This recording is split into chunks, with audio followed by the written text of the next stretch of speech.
안녕하십니까. 글로벌 이슈입니다. 9월이 다 됐는데도 아직 덥습니다. 일본에서 불어오는 태풍의 영향이라고 합니다. 제가 이렇게 한일 관계를 보면서 참 일본이 가진 그 지리적 상황 자체가 참 한일 관계를 많이 규정한다는 생각을 하는데, 이번에도 5, 6, 7, 8호 태풍이 계속 일본 열도를 관통하고 있습니다. 모쪼록 큰 피해 없이 좀 이 태풍이 지나가길 바라는데, 일본 문제가 계속 우리 전국을 휩싸고 있는 것 같습니다. 오늘도 시민 언론 민들레의 한승동 에디터님 또 나오셨고요. 맞습니다. 좀 관련된 말씀 한번 나눠보도록 하겠습니다. 지난주에 김문수 고용노동부 장관 후보자가 드디어 이제 일제 때 우리는 일본 국민이었다고 소리를 버럭버럭 질렀습니다. 이제는 말로 안 되니까 막 큰 소리를 내더라고요. 저는 그분의 말씀의 논리를 떠나서 그분이 말씀하신 국민에 대한 태도를 보면은 맞아요. 이분이 과연 고용노동부 장관, 국가의 광료로서 또 이런 중책을 맡고 있는 분으로서 인격적으로 합당한 분인지가 걱정이 되는데, 어쨌든 그걸 떠나서 사실 지지난주에서 이 문제를 계속 논의했음에도 불구하고 계속 소리를 지르시니까 우리가 소리를 지를 수는 없지만은 좀 합리적이고 차분하게 그분의 말씀을 완전 무결하게 좀 반박을 해드리기 위해서 오늘 좀 간단하게 주요 국제 이슈 이전에 그 말씀을 한번 드리고자 합니다. 이게 어떻게 된 겁니까? 저는 네가 아주 어떻게 보면 간단 명료한 문제예요. 왜냐하면은 우리나라 정부, 역대 정부의 공식 입장이 그렇고 헌법도 그렇고 일본의 강압에 의한 한일 합방이라든가 식민 지배나 이런 것들은 일단 원천 무효라고, 원천 무효다. 이게 우리 정부의 공식 입장이거든요. 네.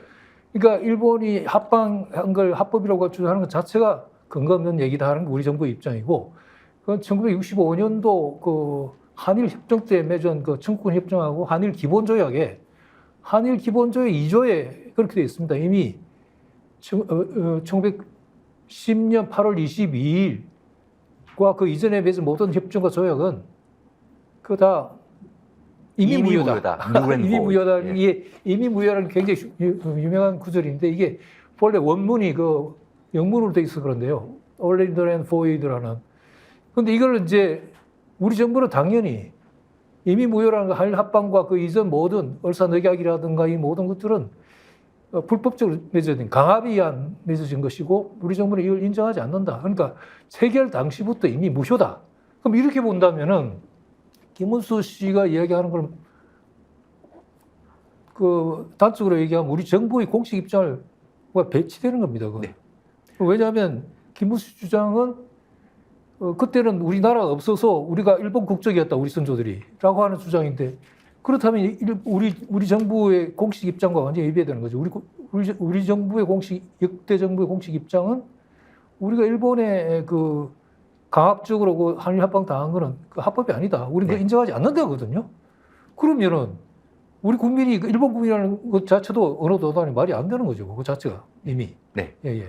1986년 국무회의에서 이 문제가 공식적으로 의결됐습니다. 아직도 기록이 남아 있고, 만약에 김문수 후보자 말대로 또 그와 동일한 의견을 갖고 있는 뉴라이트 쪽의 인사들 얘기대로 일본 국민이었다면, 우리 국민이 일제 때 우리는 일본의 전쟁 책임도 같이 져야 됩니다. 그렇죠. 뿐만 아니라 이제 국제법상으로 대한민국은 일본 제국으로 분리돼서 신생 독립한 것이 아니라, 우리 정부의 공식 입장이 그렇습니다. 주권이 제한됐었죠. 실효적인 영토와 인민에 대한 지배력이 제한됐다가 그것을 회복한 것입니다. 그렇죠. 예. 그런 상태인데 이런 전쟁 책임까지 우리가 져야 된다는 소리입니까? 그러니까 쉽게 얘기하면은 국권을 강탈당한 것인데, 우리가 동의해준 것도 아니고, 나중에 고종마저도 그게 사실이 아니라고 얘기를 했는데, 김문수 씨 논리에 따른다면, 그러면 흔히 우리 누구나 상식적으로 많은 사람들이 이야기하듯이 3.1운동 자체도 불법적 반영이고, 그다음 상임 임시정부는 이건 완전히 반국가단체를 만든 거잖아요. 그럼요. 그걸 우리 스스로 이건 누구의 논리냐면 일본 우익들의 논리거든요. 극우들의 완전히. 그렇죠. 그러니까 한마디로 얘기하면 김문수 씨의 주장은 일본 극우 논리가 옳다 하고 손들어주는 거예요. 네. 이게 말이 안 되죠, 이게. 그 사람들은 진짜 그렇게 생각하고 있는 것 같습니다. 예. 그러니까 사실은 우리가 그 일본 국적을 선택한 것이 아니라 그냥 일본이 자신들의 그 제국주의적 강점을 위해서 그냥 우리한테 강제로 그냥 국적을 부여했는데 조선인이 네. 일본인이라고 했지만 또 일본 사람만큼의 그런 대우를 안 했어요. 근데 네, 이런 네. 얘기들이 이제 일본 극우에 눌리고 또 대만의 입장이 좀 그렇습니다. 대만 네. 같은 경우는 사실은 그 일본 제국주의 통치 자체를 받아들였거든요. 그러다 네. 보니까 이제 그 한국과 대만은 입장이 다릅니다. 이제 한국 같은 경우는 당신들이 불법 강점을 통해서 우리한테 많은 피해를 줬으니까 그거에 대해 불법 책임을 지고 손해를 배상하라고 하는데 대만 같은 경우는 당시 우리는 그러니까 대만 사람들은 일본 국민이었는데 본토에 있는 일본 사람만큼 대접 못 받았으니까 그 차액만큼 손실 보상하라고 얘기를 합니다. 그 대만도 이제 내부의 여러 가지 여건이 다른 걸로 알고 있습니다. 네. 그렇게 그 일본의 전반적인 분위기는 일본에 대해서 호의성이 그런 분위기가 있긴 하지만 대만도 사실은 우리 못지않게 일본의 식민지배 자체를 거부하고 비판하는 사람들도 많이 있거든요. 네. 그리고 우선 이 김문수 씨 주장대로 하면 아까 말씀드렸듯이 우리 모든 그 항일 운동, 항일 독립 운동 역사 자체를 이제 부정하게 되는데 저는 그래서 이런 생각을 합니다. 김문수 씨의 주장은 이게 그냥 형식 논리상으로 이게 우리가 그때 국권을 강탈당했으니까 일본 국적자다라고 하는 형식 논리 그 뒤에 이분을 임명한 사람들의 의도는 뭐냐면 결국은 제가 보기에는 그 항일 운동 역사, 무장 독립투쟁이든 외교론이든 하여튼 자치론이든 그 항일 운동 역사 자체를 부정하고 오히려 일본의 그 식민 지배의 일종의 부역 세력이라고 할까요? 거기 뭐 좀 안 좋은 말로 빌부트산 거기서 출세한 사람들이 해방 뒤에도 결국 처벌받지 않고 그 사람들 오히려 우리 사회에 주류 세력이 됐잖아요. 네. 근데 그 네. 사람들의 입장, 그러니까 그 부역 세력들의 입장, 왜? 부역 세력들의 입장이 지금 그거잖아요. 건국절 주장이잖아요. 네, 1948년 예, 예. 8월 15일 한국 정부 수립 이전에는 우리나라 건국이 아니다. 임시정부는 정식 정부가 아니다. 네. 이런 주장이잖아요. 네, 결국 네. 제 생각에는 김문수 씨를 그 추천하고 임명한 사람들의 의도는 바로 건국절 주장이 있다. 맞습니다. 항일 모든 역사, 그러니까 부역 세력들이 부정해온 그 역사가 정통이라고 생각하고, 부역 세력들이 주장을 정통이라고 생각하고, 그 항일 운동 역사를 비정통 내지는 반역이라고 생각하는 이런 맞습니다. 사람들이 사고를 그 뒤에 깔고 있다 이런 생각을 하고 있습니다. 네, 뭐 사실은 이 형식 논리라고 했던 얘기들도 법적으로 맞지가 않거든요. 이건 이제 이런 문제들이 나치 이후에 2차 대전 이후에 독일에서도 이제 실증주의적인 관점에서 법실증주의적 관점에서 나치를 어떻게 받아들일 것인가에 관련된 논쟁이 있었죠. 근데 지금 논쟁은 그 정도도 못 돼요. 그냥 뭐 정치적으로 어거지 쓰고 있는 건데 당시에 나름대로 독일 법학계에서 그런 논쟁이 있었지만 사실은 부정됐습니다. 네. 이제 법실증주의라고 하는 간단히 말씀드리면 경험한 것만을 법으로 생각한다. 법에는 어떤 가치 판단이 적용돼서는 안 된다는 문제지만 그래도 정의의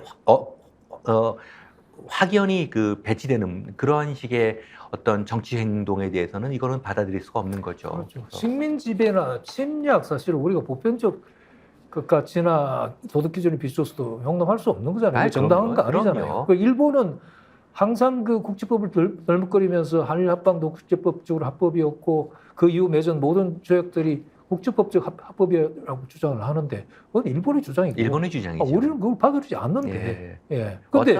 그런데 우리 김문수 씨를 임명한 사람들은 그걸 받아들이겠다는 소리죠.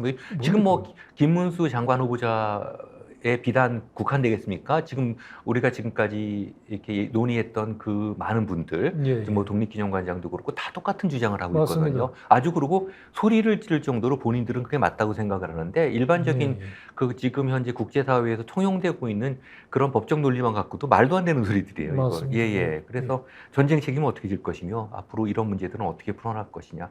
사실 이 문제를 자꾸 그 제3, 제4 논의한다는 것이 좀 필요할 수 있는데도 불구하고 이게 그렇게 하지 않을 수 없도록 자꾸 그 큰 중요한 문제가 자꾸 논의되니까요. 중요한 문제고 이게 며칠 전에 대통령이 그 기자회견했을 때 보니까 그 뉴라이트에 대해서 자기는 알지도 못하고 그다음에 독립기념관장 그 임명한 것도 자기는 잘 모른다.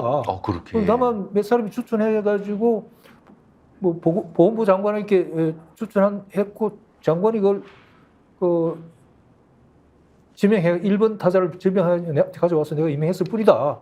나는 뉴라이트도 잘 모르겠고 내가 일체 관여하지 않았다. 이런 식으로 자기 그 책임을 부정하는 듯한 이런 포즈를 취했거든요. 대통령이. 그러면 난 오히려 그게 굉장히 중요한 그 큰 문제라고 생각합니다. 대통령이 중요한 장관 자리나 이런 장관급 혹은 국제기관 장을 임명하면서 그게 어떤 의미인지도 모르고 어떤 사람 앉혀야 될지 기준도 없고 그냥 아무나 추천해서 올리면 그냥 뭔지도 모르게 딱 임명한다는 식의 논리인데 그거는 진짜 무책임하고 세세한 디테일을 대통령이 모른다고 할지라도 이 각 자리가 어떤 의미가 있고 어떤 사람은 어떤 기준에 맞춰서 해야 된다 하는 정도 이거 자기 판단이 있어야 될 것 아니에요. 네, 그 판단이 없으신 것 같은 게 그로 인해서 그렇죠. 오늘 한국갤럽 그 조사 보니까 23%까지 그 대통령 예. 지지율이 급락했더라고요. 예, 뭐 예. 이게 다 그런 문제들 아니겠습니까? 여러 가지 지금. 뭐 그렇다고 봐야죠. 네네, 이게 그런 일반 것들도 국민들 일반 그 감정에 비추어도 별로 네, 용납이 안 되는 거죠. 용납이 안 그런데 되죠. 지금까지. 우리 이제 이 교수님도 알다시피 지금 우리가 얘기했듯이 이런 인사라는 게 한두 개가 아니고 그 어느 분이 경북대 그분 기억이 잘 안 납니다만 그 교수분이 이런 지적을 했더라고요. 이런 사람들이 우리나라 학계나 사학계 전체로 봐도 극소수 한 점이 지나가지 않는 사람들인데 왜 하필 지금 윤석열 대통령 한 점도 안 되는 그런 사람들은 쪽지기로 뽑아내듯이 그렇죠. 뽑아내가지고 다 중요 요직에 앉히느냐 도대체 네. 이해할 수 없다는 거예요. 네. 이게 무슨 뒤에 정말 뒤 배경을 의심할 정도로 정말 네. 그 일상적인 그게 아니거든요 이게. 뭐 예. 일제 때 협력했고 그 다음에 해방 이후에도 그 과거 부역했던 그 한국의 그 어떤 부정한 기득권 세력들이 이번에 거의 마지막이라고 생각을 하고 어떤 그런 좀 일종의 최후의 발악을 하고 있는 것 같은데요. 차라리 그러기를 바랍니다. 네네. 하여튼 이 문제가 조속히 좀 마무리돼서 좀 우리 사회에 이런 식의 그 어떤 소모적 논쟁이 더 없어지고 원래 대한민국의 정부의 입장도 또 우리 국민의 일반적인 상식도 네.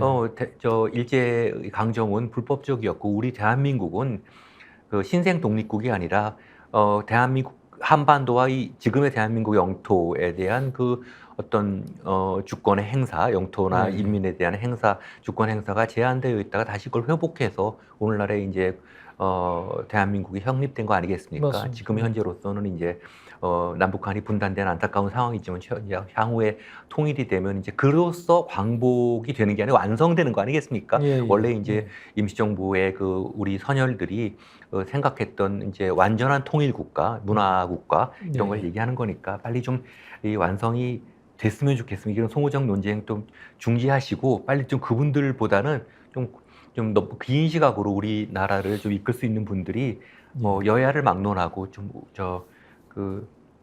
그만한 자리에 가셨으면 좋겠고요. 지난주에 태국 문제 좀 말씀하시다가 태국 사실 굉장히 중요하거든요. 요새 그 난리죠. 태국 문제 우리나라 상황과 다른 점이 있어서 약간 주목해서 저는 봤는데요. 재밌어요. 지금 우리나라는 지금 헌법재판소나 대법관들이 이게 보수 다수로 이게 구성이 되면서 아주 어떻게 보면은 이 예전 그 민주정부에서 결정했던 그런 정책에는 오히려 뒤집어지는 퇴보하고 있죠. 퇴보하고 있죠. 그거는 우리나라도 그렇지만 미국도 트럼프 정부 때 그 대법관들을 보수적인 인물로 대체해가지고 가장 세계적인 이슈가 됐던 게 그 낙태금지법 그걸 다시 엎어버렸잖아요. 네. 그래가지고 그것도 이번 그 미국 대선의 큰 이슈 중에 하나인데 우리나라도 지금 보면은 헌재나 이 대법원 등이 옛날에 그 보수 정부들이 다수 임명한 대법관들에 의해서 정말 일반 국민들이 상식적인 판단할 때도 좀 문제가 있는 판단들을 많이 내놓고 있는데 그게 태국 같은 데도 헌재가 문제가 돼가지고 태국 헌재를 우리보다 더 심하더라고요 보니까. 정권 자체를 정당 자체를 집권당 자체를 해산시켜 버린다든가 그다음에 총리를 해임시켜 버린다든가 이런 걸 정말 밥 먹듯이 하더라고요. 네. 이것 때문에 태국이라는 나라가 한때 동남아시아에서도 잘 나가는 국가였는데 지금 오히려 베트남이나 뭐 주변 인도네시아나 필리핀보다도 성장률이 뚝 떨어지고 국민 생활 소득 수준은 오히려 제자리하는 흔히 말하는 중진국의 함정에 빠져가지고 헤어나오지 못한다고 하는데 그 가장 큰 원인이 바로 헌법재판소라든가 이런 사법기관을 이용해가지고 국민들이 정당한 요구를 뒤엎어버리고 정당들의 어떤 그 총선 선거를 통해서 다수 지지를 얻은 정당들 강제로 해산시켜버린다. 아주 꼬투리 말도 안 되는 걸 꼬투리 잡아가지고 이런 행태를 하기 때문에 그로 인한 정정 불안이 태국의 정책의 가장 큰 원인이다. 이런 얼마 전에 진단들이 보니까 있거든요. 뭐 진짜 예. 그 총리가 뭐 예. 저기 요리 프로그램에 나왔다고 경직 맞습니다. 뭐 그런 걸 트집을 잡았다. 그 요리 프로그램 나온 게 이렇게 지난해 5월에 총선이 있었는데요. 5월에 총선이 있어가지고 푸아타이당이라고 그래가지고 옛날에 그 탁신 진나마 당인데요. 그 실세가 그 사람인데 그 사람이 이제 세타 사위신이라는 사람이 이제 총리가 됐는데 그 쫓아내는 명분이 조금 전에 말씀하신 대로 그런 식의 말도 안 되는 구실을 잡아가지고 어디 뭐 방송 프로그램에 요리 방송 프로그램 나왔는데 총리가 거기 나가는 겸직 금지 조항에 예. 위반이 된다는 게 그 해산의 이유고 그뿐 아니라 정당 자체를 해산시켜 버렸어요. 네. 이번에 태국 사태가 굉장히 재미있는 것이 원래 이게 최근에 태국을 잃어버린 20년이라고 하는데 그게 뭐냐면 2001년에 탁신 친나와시라는 참 유명하죠. 희대의 정치인 하나 등장했는데 원래는 기업가예요. 돈을 많이 번 기업가인데 이 사람이 이제 압승을 해가지고 이 사람이 이제 이 사람 표밭이 뭐냐면 중산층 이하 노동자나 농민들, 하층민들이에요. 태국 정부를 혹은 태국 정권을 정치 세력의 정통 지배 세력은 누구들이냐면 왕실하고. 예. 그 다음에 왕실과 결탁한 군부하고. 그 다음에 일부 이제 그 관료들하고 지식인들하고 그 다음에 미디어하고 그 다음에 헌법재판소거든요. 그래가지고 이제 헌법재판소가 일종의 실행기구입니다. 그렇게 사법 쿠데타 할 당시 헌법재판소 판결에 따라서 정당도 해산하고 그것도 하는데 그게 처음으로 어떻게 보면은 탁신 친나와시라고 하는 사람이 선풍적인 인기를 얻으면서 그 기득권 세력을 완전히 위협을 가하는 정도로 이 중하층 서민들 지지로 이렇게 압승을 해버렸어요. 그래서 5년간 잘했어요. 4년간 그 집권을 잘했고 성과도 좋았고 그래서 태국이 제대로 이제 성장한다고 했는데 2005년에 다시 그 선거를 했는데 거기서도 친나와시 이겼거든요. 근데 그거 바로 2006년에 쿠데타 이렇게 해가지고 쫓아내버렸어요. 쿠데타는 뭐 이유도 없습니다. 하여튼 그 이유 중에 하나가 이제 국왕에 대한 그 불경제 이런 건데. 예. 근데 애매모호하죠. 기술도 애매모호하고. 그래서 쫓아냈는데 그 뒤에 이제 그래가지고 탁신 친나와서 그 뒤 17년 동안 돌아오지를 못했어요. 그러니까 작년 8월에 돌아와요. 작년 8월에 돌아와가지고 다시 그 아까 말한 그 겸직겸지로 쫓겨난 그 사람 이제 앉혔는데 그 사람은 이제 이번에 또 쫓겨난 거죠. 1년 뒤에. 그 쫓겨나면서 누굴 앉혔냐 하면 탁신 씨의 둘째 딸, 37살. 네. 정치 전생이에요. 의원 생활도 한 적도 없고. 그 사람 지금 앉혀가지고, 앉힌 사람이 누구냐 하면 군부 보수파 연합 세력인데요. 쭉 보수파 연합 세력 보니까 의석수가 한 76석밖에 안 돼요. 이게 이 탁신파의 파타이가 한 143석인가 그래요. 그러니까 상하 양원으로 구성되어 있죠. 상하 양원으로 돼 있습니다. 어떻게 돼 있습니까? 맞아요. 상하 양원으로 돼 있는데 어떻게 총리를 임명하죠? 그러니까 하원이 이제 보통 말하는 우리 국회의원이 이제 500석이고, 네. 그다음에 상원이 250석이 있는데요. 그 상원은 그 형식상 그 선출제로 되어 있지만 실은 국왕하고 왕실하고 군부가 사실 임명하는 거나 마찬가지죠. 일종의 귀족원이네요. 귀족원이죠. 네. 그러니까 250석은 아예 군부파예요. 저기 옛날에 유정회. 유정이죠. 네. 똑같습니다. 맞습니다. 네네. 그리고 이제 그러니까 상원, 하원 합쳐가지고 750석에 그 과반수가 376석인데 네. 그 이상 얻는 쪽이 이제 총리가 돼요. 그러니까 이게 그 반군부파는 376석 이상을 온전히 하원에서 얻어야 네. 총리를 내세울 수가 있고 군부파는 뭐냐면 125석인가만 얻으면은 총리를 만들 수 있어요. 그러니까 자기들 76석하고 탁신하고 원래 원수지간이지만 탁신하고 이제 타협을 하는 거죠. 왜냐하면 다른 강력한 제3의 정당이 나타났기 때문입니다. 150석 이상을 받은. 그러니까 탁신을 급히 해외 망명지 불러 들여가지고 타협을 해가지고 탁신이 143석하고 76석가 합쳐가지고 지금 탁신의 그 둘째 딸, 막내딸. 거의 뭐라고 그럴까 아무 실권이 없어요. 그냥 언제든지 바꿀 수도 있고, 그 다음에 탁신에 대해서 조건이 있어요. 당신은 망명지에 불러들이는 대신에 당신 자신이 직접 정치 활동을 해서는 안 된다는 조건을 붙였어요. 예. 그래가지고 네, 말씀하십시오. 예. 예. 그래가지고 지금 말하자면 탁신이 한때는 군부하고 이렇게 척을 지는 그런 관계였지만 지금 다른 약간 중도 좌파의 상대적 급진당이 제1당이 되면서 그 제1당 이끄는 사람이 파팅하는 사람인데 피타인데 이 사람이 그 미국에서 유학생을 한 사람이에요. 하버드에 있어. 그러니까 젊은 사람이 43세인가 그런데 들어와서 선풍적인 인기를 얻었어요. 선풍적인 인기를 얻은 게 뭐냐면 군부의 특권하고 왕실의 특권, 불경제 이런 거 다 없애고 고치라. 그러니까 군부는 정치에 나서지 마라. 이런 걸로 선풍적인 인기를 얻었거든요. 이게 선풍적인 인기를 얻었다는 거는 태국 국민들이 그동안에 그 군부와 왕실의 기득권층의 그런 정치 농간을 그냥 내가 바꾸고 싶어 하는 거죠. 그러니까 그걸 배경으로 해서 새로운 세력이 등장하니까 큰 적이 등장하니까 작은 적인 친나와서 불러들여가지고 우리 손잡자 해가지고 지금 대적하는 그런 상태가 있거든요. 예. 이게 제가 사실은 개인적으로 태국하고 조금 관련이 있는데 막상 가보면은 그 태국 정치의 그 결정적인 변수가 왕실인 것 같습니다. 맞습니다. 예. 이게 그 입헌군주처럼 영국이나 유럽의 왕실이 아니라 절대적으로 군림합니다. 특히 그래요. 그 푸미콘 국왕 때 모습을 보면요, 이 군부 구테타도 완전히 뭐 국왕이 재가를 안 하면 이제 맞습니다. 돌아가는데요. 참 그게 저도 우리나라 사람들은 좀 이해 안 되는 부분들이에요. 그게 이 왕실에 대한 존경을 떠나서 김일성 그 우상하라 그러는데 거기 가 보면은 그 푸미콘 국왕 그 동상이 더하고 그냥 그러니까요. 공항 도착한 동시에 딱 이래 됩니다. 그리고 저도 항상 태국 친구들하고는 His Highness, His Majesty 그러면서 꼭 항상 저도 존칭을 개인적으로 써야지 거기서 통항이 되는 거지. 불경죄가 비단 본국 사람들뿐만 아니라 타국인들한테도 불경죄가 적용돼서 거기 갖고 좀 대접 좀 받으려면은 아주 조심해야 되거든요. 근데 보면은 왕실이 갖고 있는 그 어떤 정치적 역할 같은 것들이 한국 사람들이 좀 이해할 수 없는 부분들이 있고요.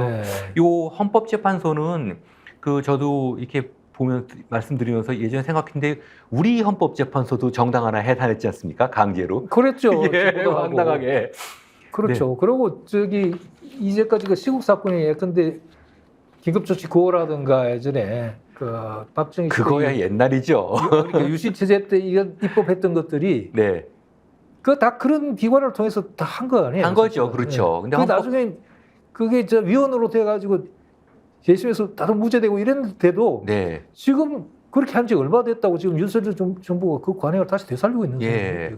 헌재 같은 경우에 그때 진보당인가요? 그렇죠. 진보당 그 해산할 때 보면은 내란을 획책했다 그러면서 진보당이 설악산 4월 달에 서북능선 대승령에서 이제 한계령까지죠. 그거 10년쯤 산에 다녔는데 저희 산악회 그 여성 아주머니 회원들도 한 6시간이면 주파하는 겁니다. 그것도 한겨울도 아니고 4월 달에 그거 했다고 그게 그 내란죄의 그 증거가 됐더라고요. 나 참 진짜 기가 막혔습니다. 그러니까 이게 국왕이던 나라들 다 그렇다고 볼 수는 없어. 아니죠. 저는 일본에서 비슷한 냄새를 맡는다고 그럴까요? 일본도 기본적으로 한 번도 이렇게 대중적 봉기라든가 아니면 하층민들 혹은 그 국민들의 정권을 아래서부터 바꿔본 적이 없어요. 없죠. 그럼요. 그리고 지금 일본의 국회의원들이 3분의 1 이상이 세습제거든요. 장관은 67% 정도. 맞습니다. 그러니까 이게 일본 사회가 정체되고 이렇게 어떤 면에서는 이게 쇠락으로 가는 가장 큰 이유 중에 하나가 기득권층이 바뀔 생각이 없다는 거예요. 그러니까 국왕체제, 일본의 천황체제라고 하는 것이 나는 그 가장 큰 원인 중에 하나가 근본적인 원인 중에 하나가 아니라 하는 생각을 갖고 있습니다. 사실은 얘기가 길어지지만 2차 대전 이후에 이제 메카터 사령부에서 갖고 있었던 여러 가지 보관들이 나왔고 나중에 한번 말씀을 드리겠는데 한 가지 제가 이제 유럽에서 이제 공부를 하면서 거기는 이제 2차 대전 이후에 국왕 체제가 남아 있는 거, 소위 왕정이 남아 있는 이유가 이제 두 가지 길을 선택을 했는데 하나는 이제 이원 집정부제로 해갖고 네. 권력을 분리해서 공화제로 간 게 있고 네. 이걸 남아 있었던 거는 기본적으로 서구 정치 사상의 가장 핵심인 인간에 대한 어떤 성학설적 어떤 전제 속에서 인간이 권력을 집중하면 안 된다.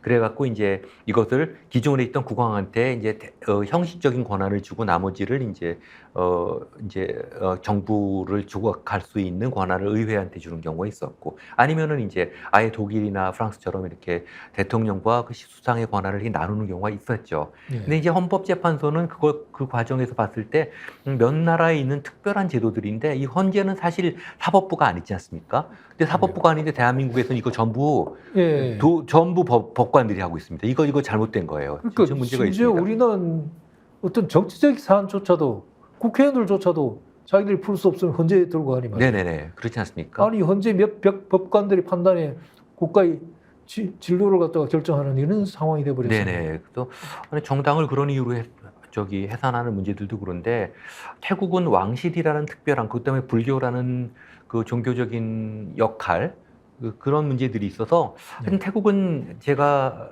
참 재밌는 나라입니다. 저는 사실은 거기 좀 소위 기득권층들하고 어쩌다 보니까 이게 그게 국제법 전공자들이요. 그 네. 태국은 수백 년, 루이 14세 정도 때부터 이미 프랑스의 대사관이 나가 있었거든요. 그러다 보니까 이 국제법 라인들이 일반 국민들이 공부해서 올라오는 데가 아니고요. 완전히 왕실과 연결될 정도로 특별한 교육을 받은 사람들이라서 이런 말씀드리기 그렇죠. 뭐하지만 우리나라의 소위 이 상류층이라고 할까? 뭐 그런 말들이 통할지 모르지만 어쨌든 이런 사람들은 한국 사람인 것 같은데 태국은 좀 달라요. 너무 다르고 그래서 우리하고는 입장이 다른데 가끔 이게 기시감처럼 연결되는 문제들이 있습니다. 하여튼 뭐 태국 문제들은 참 재밌는 나라인데 네. 예. 태국은 잘 아시겠지만 저도 그렇게 듣고 있습니다. 태국은 어쨌든 유럽 서양 세력의 서세 동점 때 이쪽 아시아 침략 내지 식민지배 시절에 태국만 유일하게 한 번도 서양 세력의 식민지가 된 적이 없는 말하자면 독립국가를 형식적으로 유지했고 네. 그렇기 때문에 물론 거기 태국이 뭐 강성했거나 했기 때문에보다도 지정학적으로 아주 서로 이렇게 뭐라고 그러나 완충지역이라는 그 이점 때문에 그 주권을 유지했는데 그 때문에 말씀하신 대로 그 기득권층이나 이쪽이 뿌리가 깊은 것 같습니다. 네네. 근데 그거 마지막으로 하나만 제가 이 태국 헌법재판소장하고 제가 하는 인터뷰를 한 적이 있거든요. 그래요? 근데 그때 그 신기해서 요 왕실 어떻게 그렇게 독립을 유지할 수 있었냐 제국주의 침탈 과정에서 그랬더니 이분은 딱 한 가지 이유를 드는데 절대적인 이유가 왕실이었다. 왜냐하면 당시에 유럽 왕실들하고 아주 친했다는 거예요. 그래서 태국을 중립적인 위치에 놓을 수 있도록 역할을 했다. 따라 태국 국민들이 왕실을 존경하는 거는 우리를 이렇게 외세의 침탈의 희생양이 되지 않을 수 있도록 왕실이 국민들을 보호했다고 그렇게 인식을 한다. 그런 메커니즘으로 그러니까 우리가 이해하고 하는 거하고는 굉장히 다릅니다. 그래서 하여튼 그렇고요. 이 연결되는 게 지금 영국 문제인데 영국도 사실 왕실을 유지하고 있지만 굉장히 다르죠. 좀 난리가 났는데 영국이 좀 뭐 난리라면서요. 난리죠. 그러니까 영국이 뭐 그것 때문에 보니까 저기 직접적인 발달이 된 거는 사우스포트라고 하는 작은 도시에서 아마 어린 댄스 교실이 있었던 것 같은데요. 네. 댄스 교실에 이게 나이 10대 남자아이가 이게 칼을 들고 들어가가지고 막 찌르고 해가지고 그게 무슬림이라고 또 막 그래서. 네, 그래가지고 3명이 죽었어요. 다치고 그렇게 난리 났는데 그 사건 다음에 추모일 당일은 괜찮은데 그 다음 날부터 그 추모 모임이 이제 폭동으로 변하는데 그 변하는 계기가 된 게 바로 말씀하신 대로 그 범인이 무슨 모터보트를 타고 이랑에 들어와 가지고 망명을 신청한 이슬람 말하자면 무슬림이다 하는 걸 이 유튜브나 이런 X라고 트위터 이런데 막 극우 세력들이 올렸어요. 그게 완전 민심을 자극해가지고 이제 극우 세력들이 그러지 않아도 영국에서는 그 이민에 대한 반감이 아주 강하고, 그다음에 최근에 우크라이나 전쟁 이후 물가가 막 올라가면서 생활 수준이 떨어지고, 특히 큰 문제 중에 하나가 이게 공공 의료 서비스가 대기자가 무려 757만 명이나 있대요. 그러니까 그게 옛날에 그런 거 하지 말자고 2019년 12월에 그 총선에 가서 브렉시트 결정에 브렉시트라는 게 이제 EU에서 탈퇴하는 건데 그래 잘 될 줄 알았더니 오히려 상황이 굉장히 나빠지니까. 나빠졌죠. 예, 네. 그래서 보수당이 지금 지난 총선에서 완전히 참패했거든요. 그런 사회 분위기도 있는 것 같아요. 그래가지고 지금 극우들이 부추기고 극우들은 그 노동당에 완전히 졌잖아요. 그 노동당에 대한 그 분풀이 같은 것도 좀 있는 것 같고. 네. 그래가지고 이게 아주 심각해졌죠. 네. 뭐 체포자만 해도 400명이 넘고 뭐 그러더라고요. 마치 그 관동 대지진 이후에 그 조선인들이 그 우물에다가 뭐 독약을 풀었다고 해서 막 우리 그렇습니다. 나라 사람들을 학살했지 않습니까? 그런 느낌들이 드는 것 같아요. 맞습니다. 그 말씀하시니까 한마디 또 지금 9월 1일에 아마 관동 대지진 그 아마 뭐 추모일인가 그럴 거예요. 7년인가요? 예. 그런데 일본 그 예전에 그 옛날 이시하라 신타라고 유명한 그 극우 정치인이 있었어요. 작가 출신인데 그 사람도 그 추모일에는 그 조선인 학살에 대해서 위로하고 추모하는 그 사람조차도 예. 그걸 보냈거든요. 근데 지금 고이케 유리코라고 지금 3선 중에 얼마 전에 또 당선됐어요. 도쿄도지사인데 도지사, 여자예요. 예. 8년째 안 하고 있거든요. 네. 하던 것도 다 다 중단하고 예. 그래서 그걸 어떤 면에서 그 사람이 올림픽도 망쳐놓은 여자잖아요. 그 사람이 얼마 전에 다시 당선이 됐잖아요. 네. 그걸 보면 일본이라는 사회 분위기를 짐작할 수가 있는데 이게 네. 그러니까 고이키가 그렇게 해서 우리가 상식적으로 봐서 말이 안 되는 그 아니 희생자들에게 주동을 보내는 게 어렵지 않은데 네. 그걸 거부하면 오히려 점수가 올라가는 말하자면 표가 더 올라가는 그 정치적 계산 때문에 그걸 안 했을 거란 말이에요. 네. 일본 사회가 그렇게 돼 있다는 거죠. 그러니까 당시의 일본과 지금의 영국이 공통점이 있는 게 이게 공황 상태예요. 그러니까 경제 공황 상태인데 네. 당시 일본도 그랬거든요. 뭐 충분히 뭔가 지금 사회적인 네. 불안이 있으면은 뭐 극우건 극좌건 멘탈리티가 극단적인 사람들이 그 어떤 이제 사회적으로 뭐 영향력을 발휘할 수 있는 그런 시대가 자꾸 오는 것 같습니다. 그런 면이 있습니다. 네, 영국도 사실은 그 거대한 나라거든요.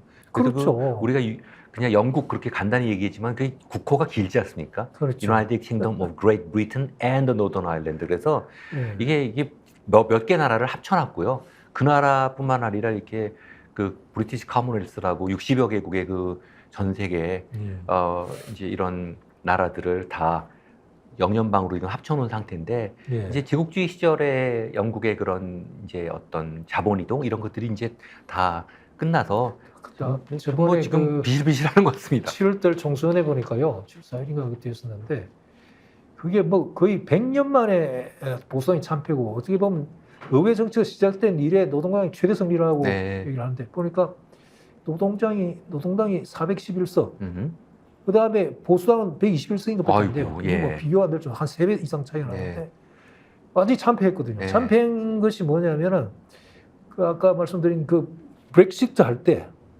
그 EU에서 탈퇴할 때 그때 그 존슨 그 총리가 앞장선 총리가 브렉시트 하고 나면 영국이 완전히 달라질 것이고 이민 문제도 해결될 것이고 이민 문제의 가장 문제 뭐냐 하면은 일반 노동자들이나 이런 사람들이 유럽에서 온 EU 내에서 온 그 이민자들 때문에 자기들 일자리 없어지고 그래서 우리 못 산다는 게 큰 불만이 선동이죠, 뭐. 그렇죠. 네. 그런데 브렉시트 이후에 오히려 유럽 이민은 줄었는데 아시아 아프리카로부터 훨씬 한 3배 이상 늘었거든요. 네. 그럼에도 영국은 오히려 그 노동력이 부족해요. 네네. 그러니까 노동력도 부족한 데다가 지금 보니까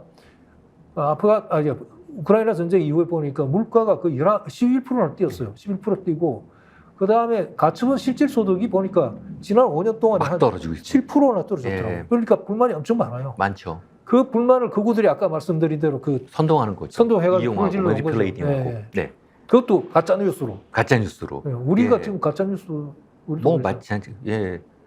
뭐 사실 이민 문제는 그 이민을 받아들인 데는 이유가 있는 거거든요. 근데 예. 그걸 이제 극우파들은 이제 우리나라도 예전에 얼마 전에도 또 뭐 예멘 난민들 제주도로 왔을 때 막 극우들이 선동했거든요. 뭐 그들이 우리 뭐 여성들을 뭐 성폭행할 것이다 이런 식의 얘기들도 맞습니다. 사실은 특정 종교를 통해서 나오고 그랬는데요.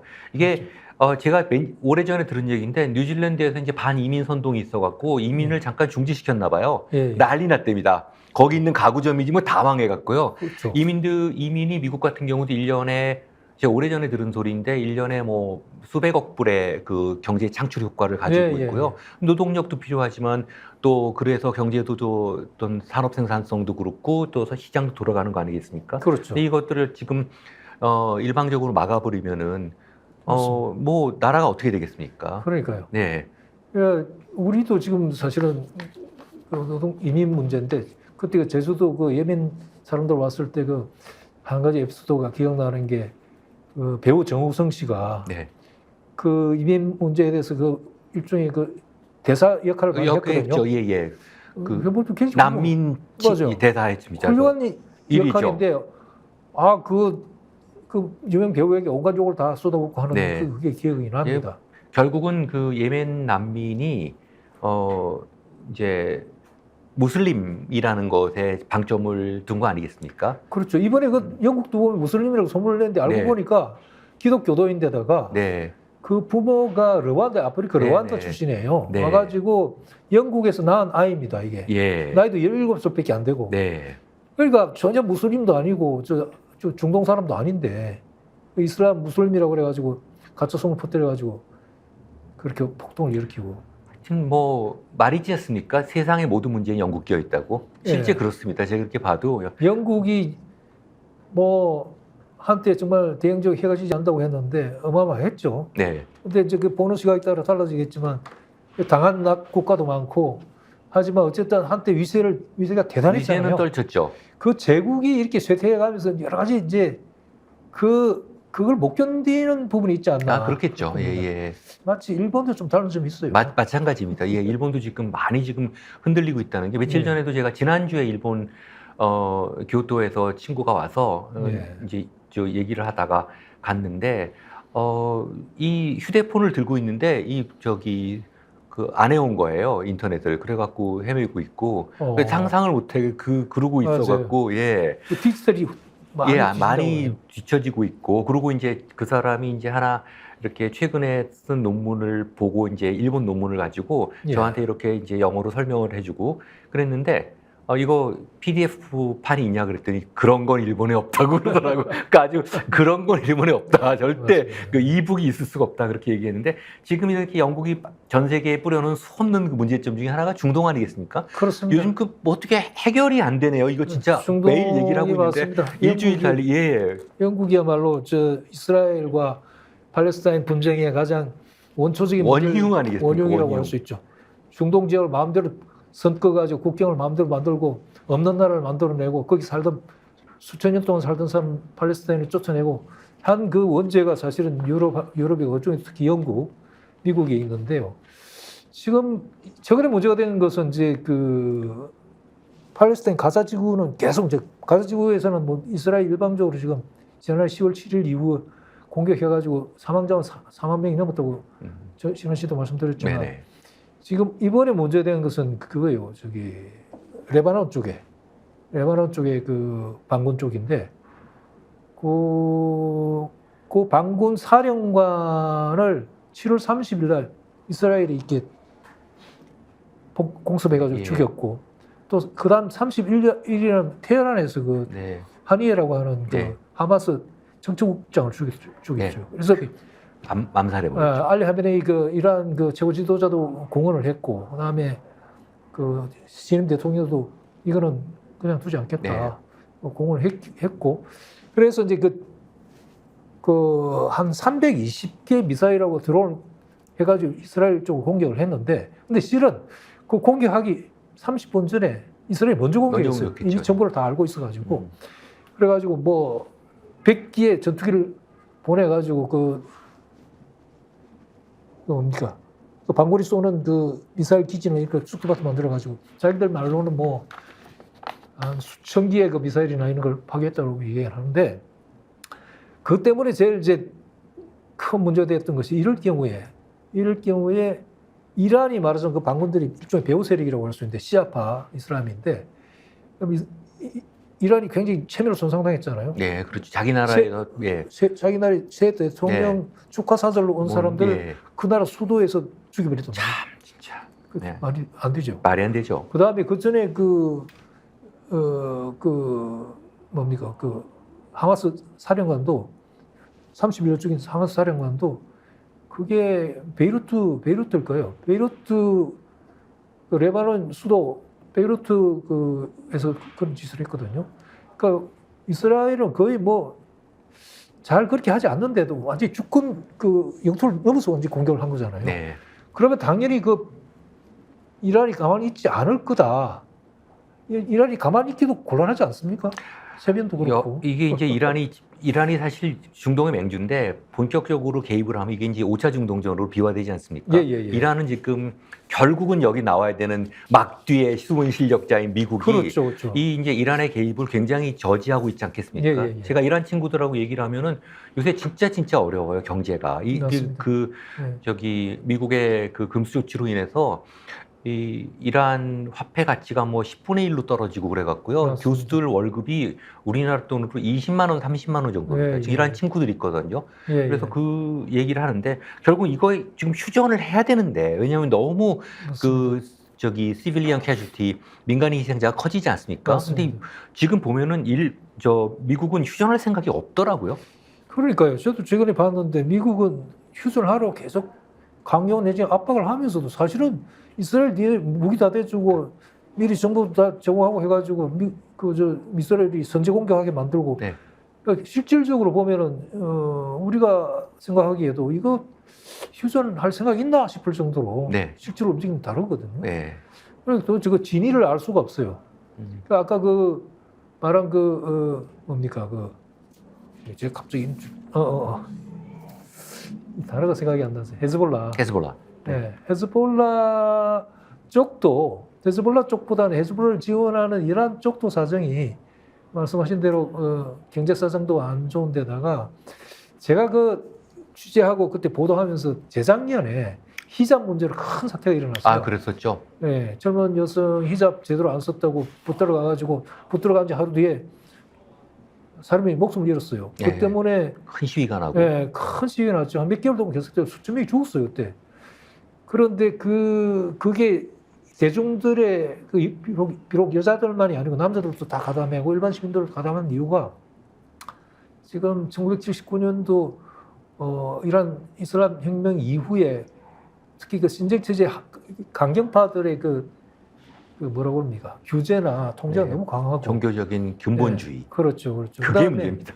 네, 너무 강하고 사람들 너무 구속하고 그다음에 또 경제 사정이 너무 안 좋아요. 지적하신 대로 지금 네. 특히 이거는 트럼프 정권의 그 의도도 사실은 크게 작용했지만 그 한때 그거 했잖아요.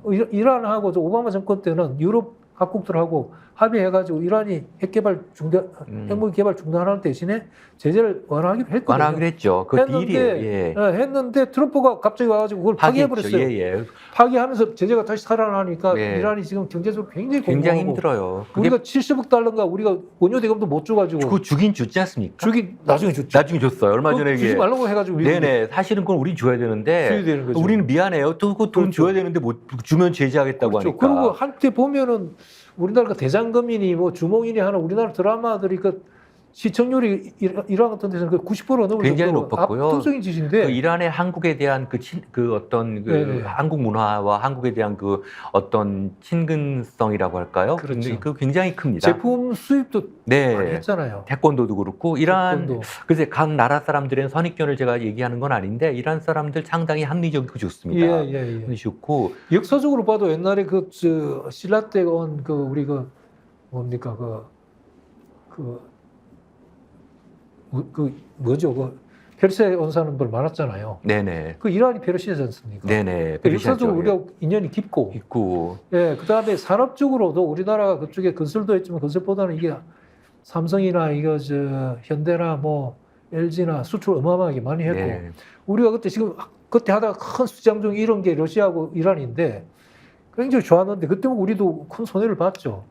그 이란은 그 뉴클리어 기 아까 말씀하신 그 이제 핵 개발 문제 사실 억울하게 된 게 북한하고 달라요.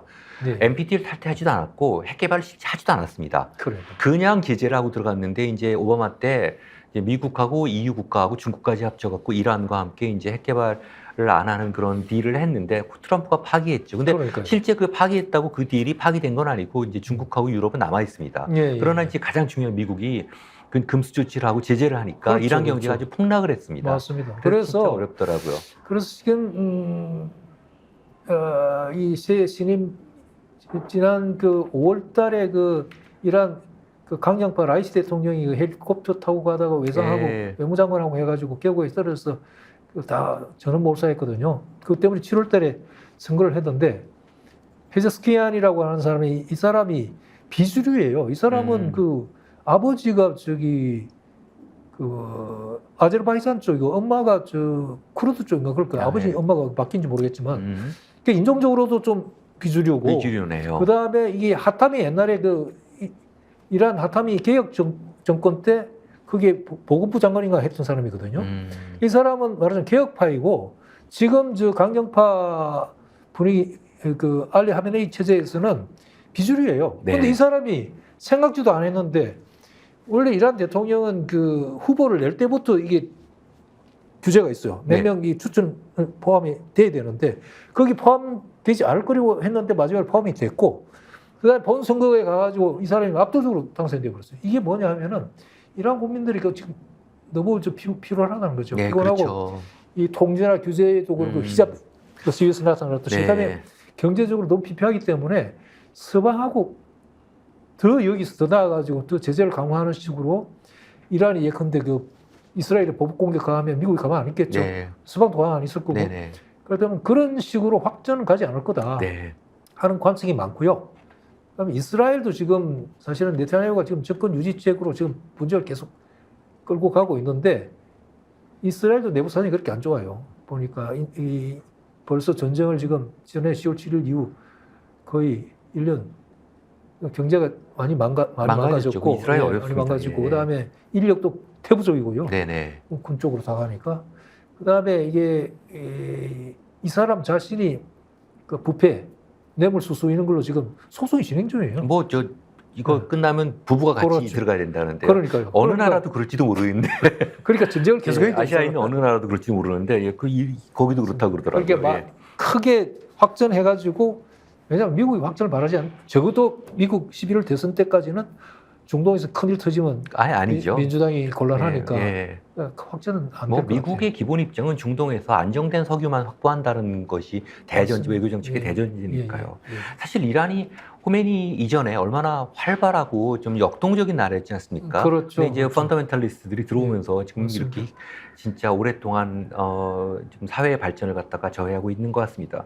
예. 뭐 전문가들은 21세기를 종교의 시대라고 하지 않습니까? 20세기, 이제 19세기가 계급, 예. 20세기가 자본, 21세기 이제 종교의 시대라고 하는데 참 종교가 갖고 있는 우리 생각할 수 없는 힘들, 예. 참 언뜻 상당히 비합리적인 것 같으면서도 실제 정치, 경제, 사회 모든 전역을 좀 규제하고 있는 통제하고 예. 있는 느낌이 듭니다. 맞아요. 일례로 사실 아까 말씀을 드렸지만 태국을 갔을 때 이 탁신이 굉장히 북부 쪽에서 이렇게 네. 그쪽이 좀 정치 기반이더라고요. 거기 좀 가라앉은 지역이에요. 농촌 지역. 재밌는 얘기인데 탁신 지지자들이 저보고 탁신 닮았다고 뭐 그렇습니까?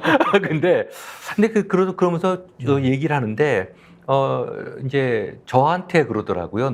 당신도 태국의 수상이 될 수 있다고. 황당한 소리 아닙니까? 한국 사람인 저가 그래서 아니 내가 한국 사람인데 무슨 황당한 소리냐냐 그러니까 부처님의 제자면 누구나 태국의 수상이 될 수 있다. 제가 뭐 개인적으로 불교 신자긴 하지만 거기 태국 갔을 때 이제 사원에 들어가면 이제 신발을 벗고 들어가서 예불을 하는 모습을 보더니 야, 참 이게 이렇게 종교를 하는 게 무섭구나. 그래서 오늘 말씀 나눈 태국 관련 문제들도 종교, 왕실 네. 이런 문제와 연결되고 아까 태국 헌재 소장이 얘기한 왜 왕실이 그렇게 존경받느냐의 문제들도 참 우리로서는 이해하기 어려운 문제 맞습니다. 같습니다.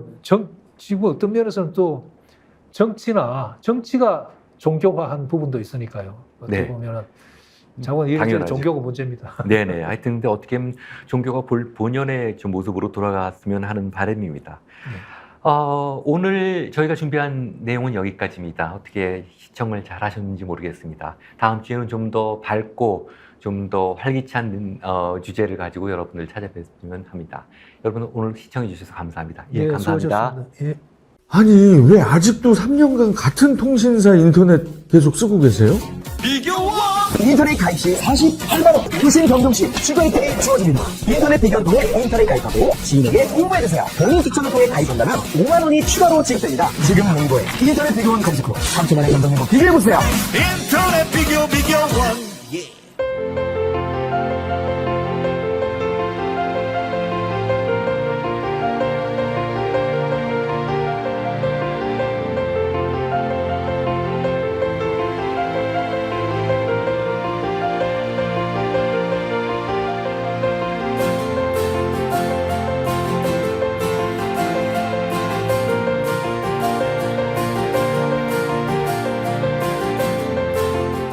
간편한데 맛까지 좋은 다이어트 추천해 드릴게요. 파우치에 우유만 부어 20초간 흔들어 드시면 됩니다. 서리태 단백질과 건조효모로 한 끼에 필요한 영양소들이 알차게 들어있습니다. 정말 맛있는 비타샵 블랙 스무디 다이어트. 보험에도 점검이 필요합니다. 요즘 경기가 어려워서 보험료 내는 것도 부담스럽죠. 보험료는 줄이고 보장은 넓게. 건강보험도 자동차 보험도 나에게 맞춤 보장. 믿을 수 있는 보험 전문가들. 믿을 수 있다 더 착한 보험. 본 광고는 손해보험 광고 심의 기준을 준수하였으며 유효기간은 심의 결과 통보일로부터 1년입니다. 스픽스는 말하는 언론입니다. 대세는 유튜브, 그중에서 스픽스. 좋아요, 댓글, 구독, 알림 설정. 여러분이 저희를 사랑해 주시고 우리가 여러분을 사랑하는 4가지 방법입니다.